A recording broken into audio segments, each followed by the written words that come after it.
पाली खोपोली राज्य महामार्ग मृत्यूचा सापळा बनलाय। या राज्य महामार्गावर अपघाताची मालिका सुरूच आहे।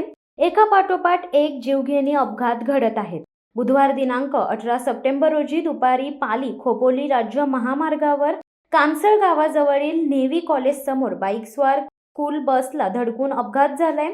या अपघातात बाईकवरील तिघेजण ठार झालेत। या अपघाताचा धक्कादायक व्हिडिओ देखील समोर आलाय। श्रीराज एज्युकेशन सेंटरची स्कूल बस घोटावडे येथून शाळकरी मुलांना पालीकडे घेऊन जात होती। यावेळी पाली बाजूकडून खोपोलीच्या दिशेने वेगाने आलेला बाईकस्वार स्कूल बसला जाऊन धडकला। या बाईकवर तिघे जण प्रवास करत होते।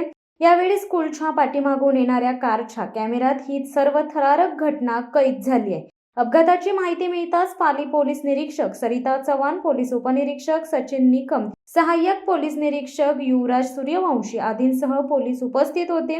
यावेळी पोलिसांसह अपघातग्रस्त टीम अमित खिस्मतराव आदींचे सहकार्य मिळाले। शिवसत्ता टाइम्ससाठी धम्मशील सावंत, रायगड।